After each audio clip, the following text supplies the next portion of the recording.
Well, the next subject is Hot Mike burns millionaire heir Durst.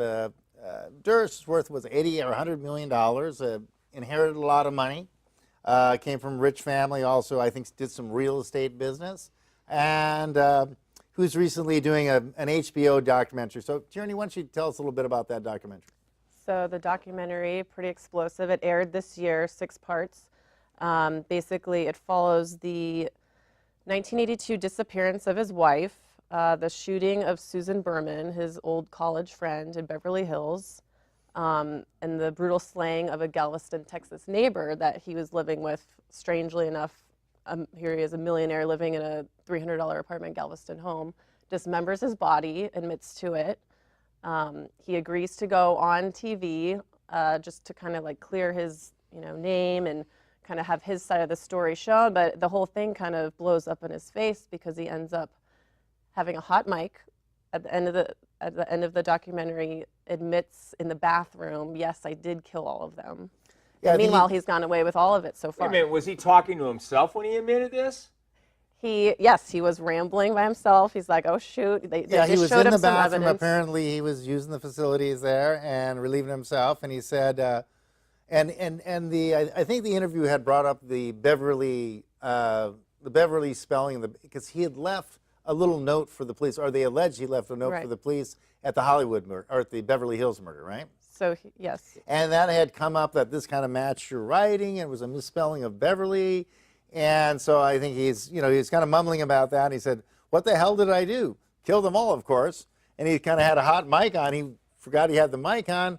And then all of a sudden there was a lot more attention on this. And so instead of this HBO series clearing his name, they kind of clouded things again. Well, I was under the impression that his own attorney had told him not to go on this series and not to do this series.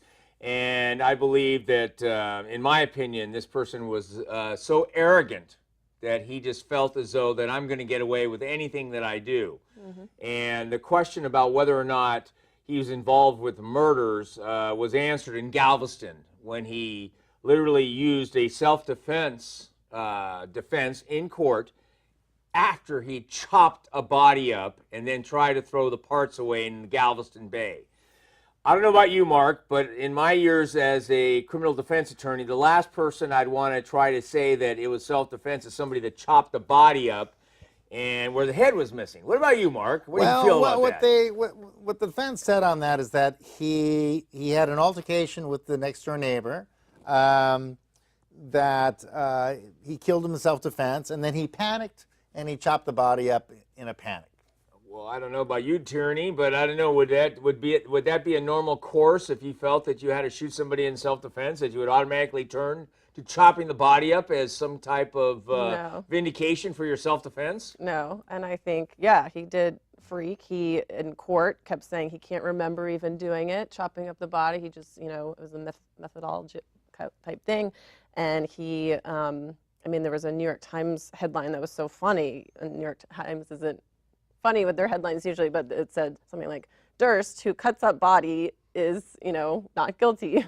So it's, the whole thing, people couldn't believe it, but it kind of speaks to being in Texas. I hate to say that, and getting away with something on self-defense and murder, but.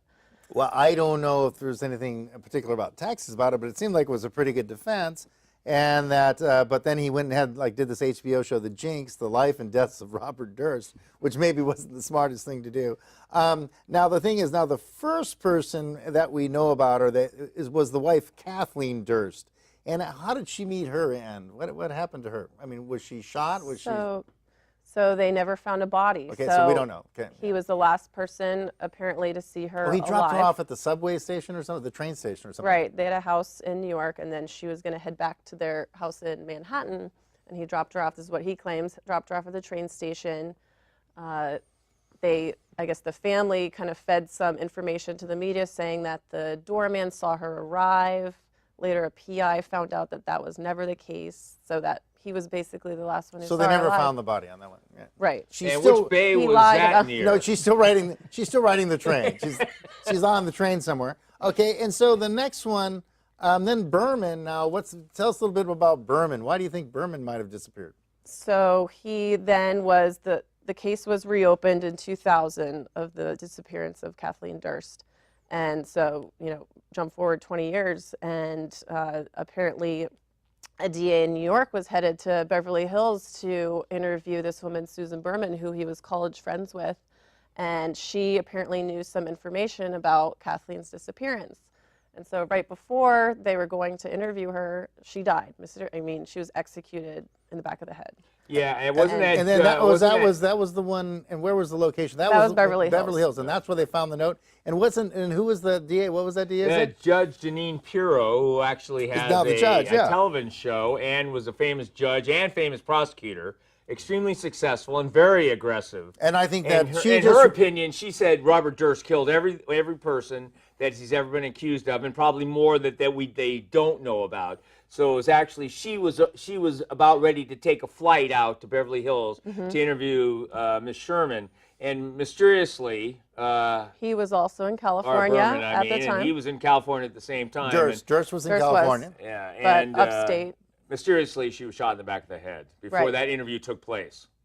Right. The big smoking gun. Right. But that's where he left, or somebody left a note, something about you find her at this address or something like that. Right. Put a letter in the mail to her address in Beverly Hills, misspelled the word Beverly, sent it to the police saying cadaver at her address so that they would find her body.